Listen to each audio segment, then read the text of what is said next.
Hi, good afternoon. Today is Thursday, February the 17th. My name is Ashley Glover. I'm with attorney Eric Einhart, and we are pleased to welcome you to our webinar, How to Avoid Making the Same Mistakes in Your Estate Plan. Thank you all for joining us. Let's begin with some housekeeping items. To help minimize distractions, we have muted your microphones. We are taking questions today, so please submit them through the Q&A window provided on your Zoom toolbar. Some of you already submitted questions during registration. Thank you for those. We are scheduled for a half hour and reserved some time at the end to address as many questions as we can. To help you follow along, Eric created a few slides that we are showing along with our webcams. We are recording this and will email you a link to the recording. There will be a webinar survey that pops up on your browser once we conclude. We thank you in advance for leaving us your feedback. All right, now let's introduce our speaker. Eric Einhart is a dedicated partner of the firm. He practices in elder law, estate planning, special needs planning, trust and estate administration, guardianship, tax law, and real estate. He was on the NALA board of directors and now serves as editor-in-chief of the NALA News. Eric's on the board of directors for the Nassau Cerebral Palsy Guardianship Corp. He's been recognized by Super Lawyers as a New York Metro Rising since 2016. Eric has a perfect AVO rating, and he's a loving husband and father, which is the most important. So, Eric, thank you for being here. We cannot wait to hear what you have in store for us. The floor is yours. Well, thank you, Ashley, for saying all those nice things about me. The check is in the mail, so thank you. So just want to clear something before we begin. If you took a look at the title to this webinar real quick and you didn't catch in your estate plan, you may have thought this is how to avoid making the same mistakes. And if that's why you're on this webinar, I apologize, because that's not the point. I cannot help you with avoiding making the same mistakes in general or in parenting mistakes or relationship mistakes. That's not my forte. But if you're here to learn about how to avoid making the same mistakes in your estate plan, or you want to learn some good tips about elder law and special needs planning, I'm your guy, and this is your webinar. So with that kind of cleared, let's go over what we're going to talk about today. Slide. Okay, thank you. So we're going to talk about some common mistakes and misconceptions about estate planning and how to avoid them. We're going to go over when to review and update your estate plan and some best practices when creating an estate plan. So let's start with some common mistakes and misconceptions. Okay, so the biggest mistake in my mind with regard to estate planning is failing to plan. Not having an estate plan to begin with is a huge mistake, and it can have detrimental impact on you and your family. As the saying goes, if you fail to plan, then you should plan to fail. And that is really true for estate planning. I mean, I understand it's, I hear excuses all the time from clients and family and friends. I'm too young, I'm too old, I don't have enough money. You know, I don't need estate planning because nothing's bad's ever gonna happen to me, or it doesn't matter if I'm dead anyways. Those are all terrible excuses and just not something that I agree with. So whether you're 18 years old or 118 years old, flat broke or a billionaire, every adult who has capacity should have an estate plan. And it doesn't necessarily need to be anything fancy, but at the very least, you should have the essentials. And the reason is, if you don't have the proper legal documents in place and you lose capacity, then you're going to be subject to a guardianship proceeding in order for someone to be appointed to manage your personal needs or property management. And that could be very time consuming, emotionally draining for your family, expensive, and the court may appoint somebody as your guardian who you've never met before. It is a complete stranger. And I would not want that to happen to any of my clients, any of my family, anybody that I've ever met or will meet in the future. So definitely, you have to have an estate plan. And in my mind, the essentials for my clients would be a durable power of attorney, a healthcare proxy, a HIPAA authorization, a living will depending on your personal wishes, and a last will and testament. All of those documents, if done properly, will make sure that your legal, financial, and medical affairs are taken care of during your lifetime, and your estate will be handled by a trusted person and distributed in the way that you want them to. So definitely don't fail to have an estate plan. You must have an estate plan. Now, the next common mistake that people have, or misconception, is that every power of attorney is created equal. This is not true at all. In fact, there are a couple different types of powers of attorney in New York State. I'm not going to bore you with a description of each one of them or an explanation of how they work. What I want to do is cut to the chase and let you know that what we recommend is a comprehensive, durable power of attorney. I'm going to say it again because it's important. We recommend that our clients have a comprehensive, durable power of attorney. And I don't think you should have just any old comprehensive, durable power of attorney. You should have the latest and the greatest durable power of attorney. What do I mean by that? The latest. Power of attorney law has changed several times in the past few decades. And if you have an older power of attorney, it may not have the authorities or grant the authorities that you're going to need your agent to handle for you. It may be limiting in a lot of ways. So for instance, the power of attorney law changed yet again in June of 2021. So if you have a durable power of attorney or any power of attorney that was executed prior to June of 2021, you should contact us and we should be able to go over it with you and make sure that it is still appropriate and still meets your needs. So we definitely want you to have the latest.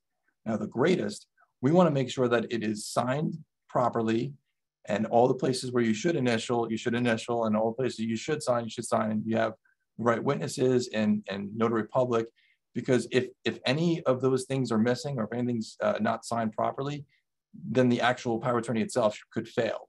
Also, we want to make sure that the power of attorney, the agent has all the powers that they really should have, because if you kind of cherry pick the powers and you limit them in some way and then you become incapacitated, well, guess what? They may be prohibited from handling certain things that you would need them to handle for you.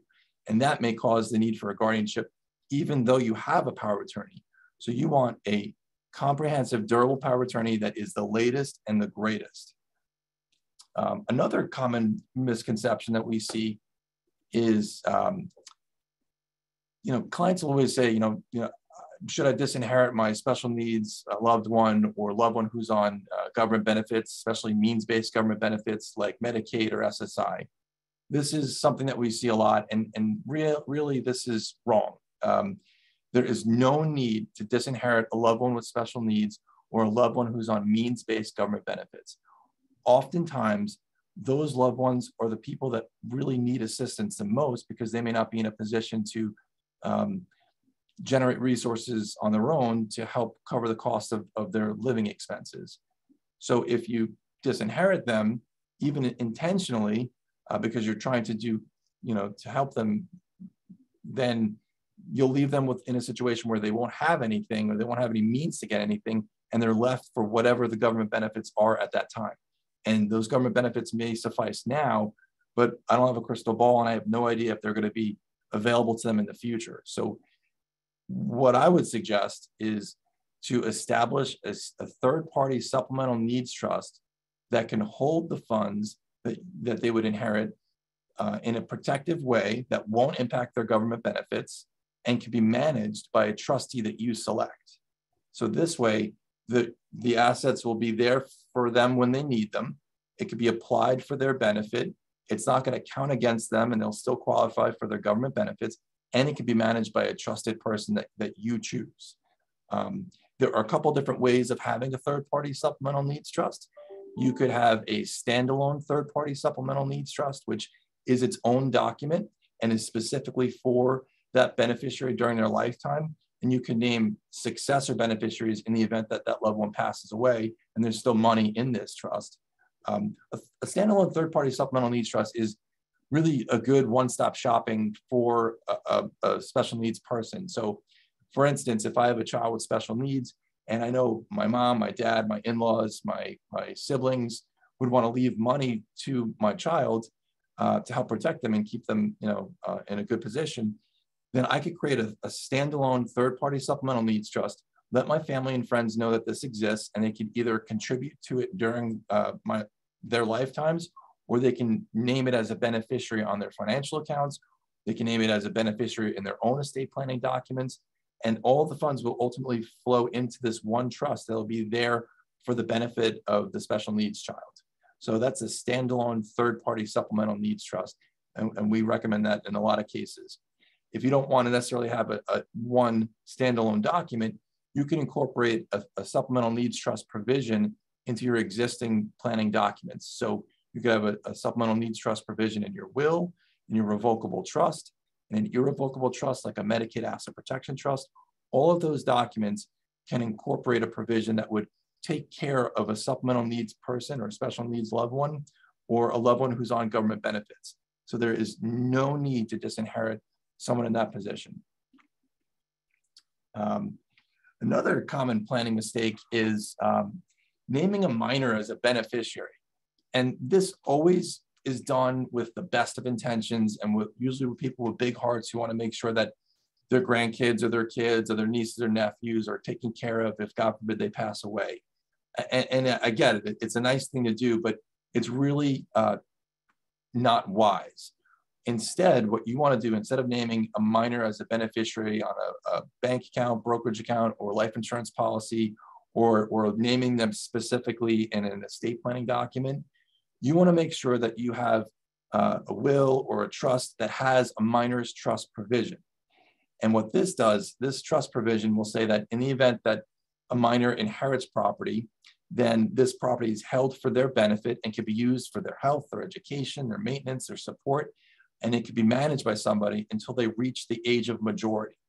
Now, this is important because if a minor inherits property outright, then there is nobody except a court-appointed guardian of the property who can access that property and apply it for the benefit of the minor. So if you leave your grandchild as the beneficiary of a bank account and the bank account has, say $30,000 in it or whatever dollar amount, then that will sit there until they reach the age of 18 or until a court appoints a guardian for their benefit. And that could be time consuming and expensive and kind of a pain in the neck for the family. And you may say, well, what about their parents? Their parents can access the property for their benefit. That is not the case. It needs to be a court appointed guardian. It may be their parents that the guardian is appointed, but unless it goes to the court system, they're not going to get access to it. So definitely, I would suggest a minor's trust instead of naming a beneficiary as a minor.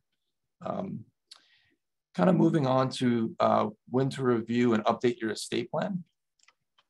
So this is a question that we hear a lot, especially after we meet with somebody and we help them with an estate plan, drafting it and executing it. And say, when will we see you again? And I say, whenever you want, come on in whenever you want and we'll talk. But generally my rule of thumb is every 5 years. Now, this doesn't mean that you can't keep in touch more often or make inquiries in the meantime about your estate planning. Certainly that's always the case, but it's a good idea, generally speaking, if all else is the same, every 5 years to check in with your estate planning attorney, take a look at the documents, take a look at your financial situation, your life situation, and see if there's anything that would be a reason to update something. So 5 years is a good rule of thumb right off the bat. That's a good default. Also, if you have a life event, a major life event that occurs, then it's really important to touch base with your estate planning attorney and to go through your estate plan and figure out whether this life event impacts it in some way and there's a reason or a way to make it better. So for instance, marriage could be a wonderful thing, right? So, but you may want to consider, do I need a prenuptial agreement or a postnuptial agreement? Do I want to add my new spouse to my estate planning documents or remove my old spouse from my estate planning documents? So marriage is a big life event. If you're blessed to have a new child or a new grandchild, absolutely. Let's touch base and let's take a look at your estate plan and make sure that this is not impacting your estate plan. Hang on one second. So, sorry. If you have a divorce, obviously you're going to want to take a look at your estate planning documents, potentially remove your spouse or former spouse, and definitely take out those pesky former in-laws in your estate planning documents if they're listed. If you have a major change in your finances, that's important. So sometimes you have situations where you receive an inheritance, or there's a settlement from a lawsuit, or you win the lottery or something great like that, that bump in assets or resources, you really should take a look at your estate planning documents and make sure that there's provisions in there that can help maybe avoid estate taxes, or you protect them in some way, or create some sort of allocation that's different than what you had initially. So if there's a major change in your finances, definitely let's touch base and let's figure out a game plan for you now that you're in this new situation. Retirement's another one. So if you're retiring, it's a good idea to kind of review your documents, maybe get a team approach, have your financial advisor in the meeting, accountants, and let's figure out to make sure that you're in the best possible position to retire or moving forward in your retirement. If you receive a health diagnosis, whether it's a chronic illness or a terminal illness, you definitely want to take a look at your estate planning documents and update them and change them to make sure that they are still meeting your needs in light of the fact of your health diagnosis. Another good reason why you would want to come in and review your estate plan is if there is a death of a beneficiary or a fiduciary. Sometimes you have an estate plan that's really geared towards one or two people, or one or two people of the fiduciaries in your estate plan. And if one of those key people passes away, you're going to want to, kind of go back to the drawing board and figure out a new estate plan, or how to put in new people in place of that person. So it's a good idea to just kind of take a look at it and figure it out. Also, if there is a change in the law, that's a big reason why you would want to come in, review the estate plan with your attorney, have a conversation about the change in the law, how it impacts your estate plan, and get some suggestions as to how to address it. There's changes all the time to Medicaid rules and regulations. In 2017, there was the Tax Cuts and Jobs Act that made a big difference in tax implications, especially estate taxes. And also the Secure Act in 2019. Those were all big changes in the law that generally impacts your estate plan. And you should take an opportunity to meet with your attorney, discuss those changes in the law and how it may impact you and what their suggestions are moving forward with your estate plan. So to recap, when to review your estate plan, you want to do it every 5 years at the very least. Could be sooner if you want, or upon the occurrence of a life event, as we talked about before: marriage, new child, new grandchild, divorce, major changes in finances, and the like, or if there's a change in the law. So those are all reasons to review and update your estate plan. Moving on to best practices. Okay, so kudos to Ashley. I switched these around earlier and she was quick enough to get these in, so I really appreciate it. Best practices when creating an estate plan. The first one is just a big pet peeve of mine. Please do not put your estate planning documents in a safe deposit box. Safe deposit boxes are great for a lot of things, but they are terrible for estate planning documents. If your estate planning documents, like your power of attorney, your healthcare proxy, your last will and testament, if these documents are in a safe deposit box and you become incapacitated or you pass away, no one is going to be able to access those documents without a court order. And that kind of defeats the purpose for the documents a lot of times. If you're having a power of attorney and a healthcare proxy to avoid a guardianship proceeding, you don't want to have to start a proceeding just to get access to those documents and then use them. So please, no safe deposit box. You definitely should keep your documents in a safe, secure place, but not so secure that no one can access them. Another best practice is to talk to your fiduciaries. So the first question I would get in that best practice is, what the heck is a fiduciary? Sorry to use some legalese, but a fiduciary is, with regard to your estate plan, an agent under your power of attorney, your healthcare proxy, an authorized HIPAA representative, a trustee, an executor, a guardian. These are your people that are put in positions of responsibility, and they're integral to making sure your estate plan is implemented properly. So what you want to do, and what I would suggest, is to have a candid conversation with these fiduciaries about the fact that you're having an estate plan, their role in the estate plan, and just make sure that they're up for the challenge. because, I think the worst case scenario is that you name people in your documents and then something happens and you come to find out they're not in a position to help out, or they don't want to. That's something that I would definitely suggest having that conversation. You don't necessarily need to go through the nitty gritty and who you're leaving what, but it's a good idea to give them a heads up that they're involved. So ideally, you would have this conversation before the estate plan is executed. But if you've already signed your documents and you haven't had the conversation, there's no time like the present, so you can absolutely do that now. And if they say they're not interested, then just come back and talk to us, and we'll help you tweak your documents to maybe remove them or modify it, or maybe explain what the role entails, which kind of leads me to my next best practice. So I think it's a great idea to introduce your fiduciaries to your estate planning attorney. It's not because I want more friends or more acquaintances, although I welcome both, but it's really to help the fiduciary. The attorney could be available to help the fiduciary answer any questions they may have about their roles, maybe put them at ease about being in that role. We could also be a great resource if and when they spring into action as your fiduciary. And we can also provide a context and an understanding of your intentions. So God forbid you become incapacitated and your agent under power of attorney is wondering, well, what do I do now?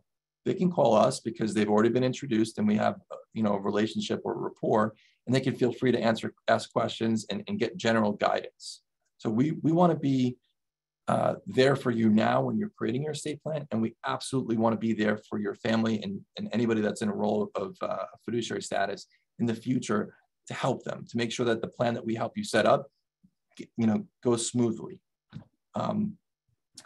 I would say the last best practice that I want to talk about today is to prioritize your estate plan. I know that sounds kind of self-serving, but it is important. This is really important for you to have. Do not delay in establishing your estate plan until it's convenient, because I will tell you, life comes at you fast and hard, and chances are it's never going to be convenient. Estate planning is one of those things that people just tend to put off because it's kind of uncomfortable and it requires us to come to terms with our potential, incapacity or mortality. And that's uncomfortable. No one wants to think about that. I don't either. But the sooner that you think about it and you get a game plan together and you meet with an estate planning attorney that you know and trust, then the sooner you can create your estate plan and have peace of mind and knowing that it's done and that you have somebody waiting in the wings to help your family in the event that, God forbid, something happens to you. So please prioritize your estate plan. So just to kind of recap the best practices, I would say, do not put your estate planning documents in a safe deposit box. Please don't do that. Talk to your fiduciaries, make sure that they're aware of their role and that they're up for the challenge. Introduce your fiduciaries to your estate planning attorney.